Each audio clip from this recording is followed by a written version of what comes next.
हमें दुनिया Angelina Jolie की जॉ लाइन की एग्जाम्पल देती है? आपको लगता है कि क्या वाकई में दुनिया में सबसे अच्छी जॉ लाइन उसी की है? लेकिन उसकी जॉ लाइन की एग्जाम्पल दी जाती है उसके सेकंड इंट्रोडक्शन की वजह से, उसकी सक्सेस की वजह से। हमें कहते हैं कि जी हमें काइली जैसे लिप्स चाहिए या हमें एंजेलिना जैसी जॉ लाइन चाहिए, तो बेसिकली आप वैसी जॉ लाइन नहीं मांग रहे होते, आप उसकी उस सक्सेस से इम्प्रेस होते हैं। Don't need to look like them to look beautiful, you just have to look the better version of yourself. अच्छा डॉक्टर, कुछ ट्रीटमेंट्स के बारे में बात करते हैं क्योंकि आप बहुत सारे ट्रीटमेंट्स करती हैं, लोग आपके पास सेलिब्रिटीज दुनिया आती है। जो किसी को देख के पसंद करना है कि इसके लिप्स ऐसे हैं, मेरे भी ऐसे हो जाए, तो ये लोगों की पर्सनल चॉइस होती है या आप रिकमेंड करती हैं मैं आपके लिप्स मोटे कर देती हूँ, आपकी आंखें ऐसी कर देती हूँ? सबको तो यही चाहिए मेरी आंखें बड़ी हो जाएं, लिप्स जो हैं वो बड़े हो जाएं, चिन मेरी ऐसे हो जाए। ये सब पे ही सूट करता है या किसी किसी मामले में ये रॉन्ग? मर्सिडीज में BMW की हेडलाइट्स लग सकती हैं? नहीं, सूट करेंगी? नहीं करेंगे।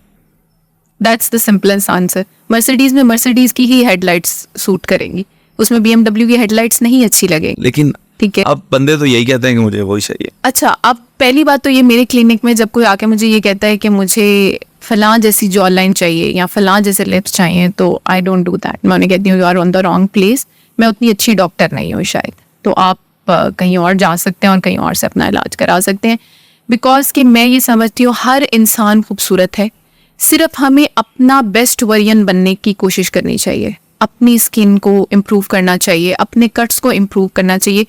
देखिए, let's take example of Kylie Jenner या एंजेलिना जॉली। क्यों हमें दुनिया एंजेलिना जॉली की जॉ लाइन की एग्जाम्पल देती है? आपको लगता है कि क्या वाकई में दुनिया में सबसे अच्छी जॉ लाइन उसी की है? मैं आपको 10,000 ऐसी लड़कियां दिखा सकती हूँ जिनकी जॉ लाइन शायद उससे ज़्यादा प्यारी है, लेकिन उसकी जॉ लाइन की एग्जाम्पल दी जाती है उसके सेकंड इंट्रोडक्शन की वजह से, उसकी सक्सेस की वजह से। हर इंसान के दो तारुफ होते हैं, एक पहला तारुफ जो उसकी शक्ल है, उसकी पर्सनालिटी है, एक दूसरा तारुफ होता है जो उसका पूरा करियर, उसकी पूरी सक्सेस होती है।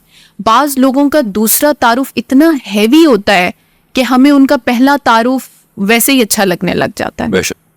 तो बेसिकली जब आप आके हमें कहते हैं कि जी हमें काइली जैसे लिप्स चाहिए या हमें एंजेलिना जैसी जॉ लाइन चाहिए, तो बेसिकली आप वैसी जॉ लाइन नहीं मांग रहे होते, आप उसकी उस सक्सेस से इम्प्रेस होते हैं।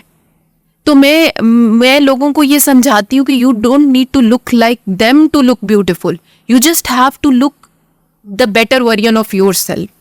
अपने आप को इम्प्रूव करना है। सेकेंड एक चीज़ मैं यहाँ पे, आजकल बेसिकली बहुत एडवांस कैमराज आ चुके हैं, फिल्टर्स आ चुके हैं। लोगों को ये लगता है कि जो वो सोशल मीडिया पे या फिल्म में या ड्रामा में देख रहे हैं दैट इज़ रियलिटी। वो रियलिटी नहीं होती। मैं बेशुमार सेलिब्रिटीज से रियल लाइफ में मिली हूँ। सम टाइम तो एक्चुअली जब हम उन्हें मिलते हैं तो हम उन्हें पहचान भी नहीं पाते कि ये वही लोग। अच्छा, कैमराज हैं, इफेक्ट्स हैं, फिल्टर्स हैं, उनके साथ 24/7 उनके मेकअप आर्टिस्ट होते हैं, उनके न्यूट्रिशनिस्ट होते हैं जो उनको पब्लिक अपीयरेंस से 3-4 घंटे पहले वो बनाते हैं जैसा आप उनको स्क्रीन पे देखते हैं। Behind the screen they don't look like that. I think Sonam Kapoor को मैं यहाँ मेंशन करना चाहूँगी। मुझे उसकी वो चीज़ बहुत अच्छी लगी थी जब उसने एक प्रॉपर एक वीडियो बनाई थी कि जी मुझसे इम्प्रेस ना हो, मेरे पास दुनिया के बेहतरीन मेकअप आर्टिस्ट हैं जो मेरे ऊपर कम से कम 1.5 घंटा लगाते हैं हर पब्लिक अपीयरेंस से पहले। आप इमेजिन करें, मेकअप आर्टिस्ट, हेयर स्टाइलिस्ट, फिर उसके बाद आता है जो लोग उनको बताते हैं कि how to talk, how to walk in front of public, then आते हैं उनके कैमरामैन, देन उनके एडिटर्स। तो इस सारी स्टेजेस से गुजरे जाने के बाद उनकी पिक्चर्स या उनकी मूवीज या उनके ड्रामाज हम तक आते हैं। तो क्या हम अपनी रियल लाइफ में वैसे लग सकते हैं? कोई भी अपनी रियल लाइफ में वैसा नहीं लग सकता। और अगर कोई लगता है तो वो इतना ऑब्सेस्ड हो जाता है इन ट्रीटमेंट्स के साथ या क्रीम्स के साथ कि वो अल्टीमेटली अपने आप को डैमेज कर लेता है। बिकॉज मैं हमेशा कहती हूँ हमारे रिलीजन ने ना हमें जिंदगी की हर चीज़ के बारे में गाइड किया है। म्याना रवि, जिंदगी के किसी भी चीज़ में बेसिकली आपको म्याना रवि में चलना है। ना आपको ये करना है कि आप बिल्कुल ही अपने आप को छोड़ दें, कुछ भी मेंटेन ना करें, क्योंकि हम अब उस दौर में नहीं रहते कि जहां हम बिल्कुल ही छोड़ दें। और ना आपको ये करना है कि आप इतना ऑब्सेस्ड हो जाएं इन चीज़ों के बारे में कि देन फिर excess of everything looks bad, कि आप बहुत आर्टिफिशियल। हो सकता है कैमरे पे आप ठीक लगे, लेकिन फिर आपको रियल लाइफ में जब लोग मिलेंगे तो वो डेफिनेटली उनको लगेगा कि आपके फेस पे बहुत कुछ हुआ हुआ है या कुछ गलत हुआ हुआ है, फिर शायद उस तरह से आप रियल लाइफ में अच्छे ना लगे।